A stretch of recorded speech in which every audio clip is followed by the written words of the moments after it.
All right, today I'm going to show you how to make idiot bread. I call it idiot bread because even an idiot like me can make it. Let's go. Start with about a cup of water. Don't measure it, just eyeball it.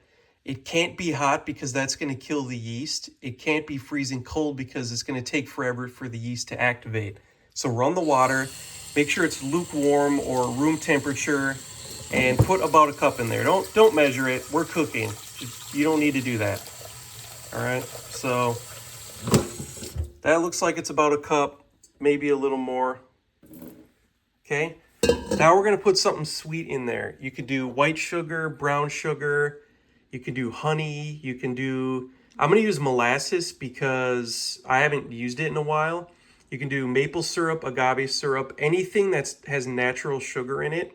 The yeast is gonna feed on that, and that's what's gonna make your bread fluffy, all right? All right, I finally got the lid off. I hadn't opened it in a year, so it took forever. But you're gonna wanna mix your sugar in there until it's a good, solid, sweet water. All right, here's the fun part. Take your yeast, and again, we're not gonna measure it. We just don't need to. Cover the top lightly with yeast, like that.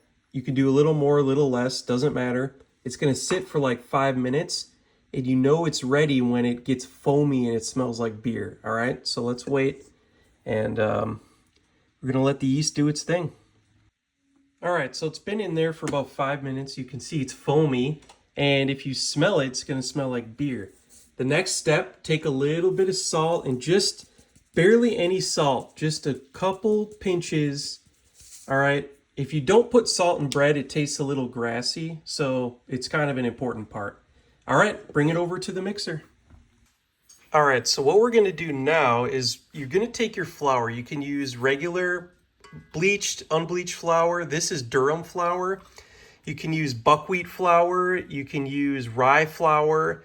I mean, there's corn flour. They make flour out of everything, right? So whatever you want, do your own mix. I always recommend at least 30 or 40% unbleached or bleached wheat flour because that seems to just hold the bread together really well. So the name of the game is slowly adding it while the mixer is running until it isn't sticky to your fingers anymore, okay? So just put in a little bit and start the mixer and add a little bit at a time. All right, while the mixer's going, take a bread pan and lather it with butter or olive oil. I think butter tastes better, but either way, that's gonna make it non-stick and it's gonna give your butter an awesome crust. And yes, my fingers are covered in butter because I just buttered it. Make sure you put it on the edges and then wash your hands when you're done. All right, let's check on the dough. If it sticks to your fingers, it's too wet. So, all right, see that? It's too wet. You got to put more flour in there. So, more flour. And just keep adding flour until it does not stick to your fingers. Oh my God. By the way, if you want that old school deli flavor, you can use caraway seed. That's going to give it like that almost like black licorice flavor you get in the old school rye bread. If you want your bread black or really dark brown, put a couple teaspoons of cocoa powder in there. And yeah, I have dough on my hands. All right, let's try it again. Holy mackerel. All right, so it's sticking a little bit to my hands. That's okay, as long as your hands aren't getting covered in it. So that should be ready. You want it dry enough where it isn't a mess all over the place. So you're gonna take this and you're gonna mush it into your pan. Before you do that, go to your oven and put it on the lowest temp, like the keep warm temp. So this one does 170, okay? And we're gonna put this straight in the oven and let it rise until it's puffy, then bake it. I'm gonna show you. So put your oven on the lowest temp it can go. Okay, after you've mushed your dough in the buttered tin, you're gonna wanna put that in your oven that is set to the lowest possible temperature. It should be 170, 180 degrees, and that is gonna make it rise fast. It's gonna take about 15 or 20 minutes to rise, and I like to spritz it with a little bit of water and keep the dough soft on top, but you don't have to. It's just something I like to do. So about 20 minutes in the oven. All right, it's been in there for about 10 minutes.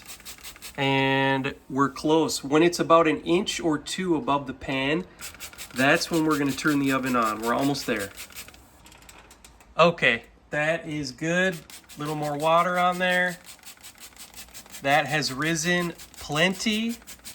Okay, so now we're actually gonna bake it. So what do I do here? Bake.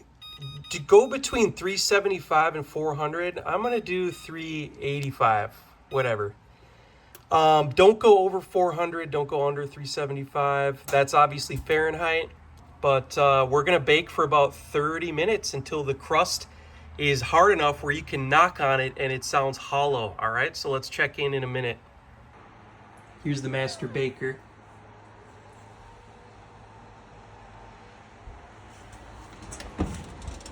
All right, we're not quite there yet. We want a nice golden dark brown crust. Keep going. This is at 20 minutes. It's been 30 minutes. Let's knock on it, see if it sounds hollow. Definitely does. So it's time to take it out. There it is. Oh. Try it again. Yep, that's cooked. And there we have it, a loaf of bread. If it doesn't slide out of the pan right away like that, just let it sit for 5 minutes and let it kind of cure and cool and do its thing. But that is our bread. There you go, folks. Let it cool and make yourself a sandwich.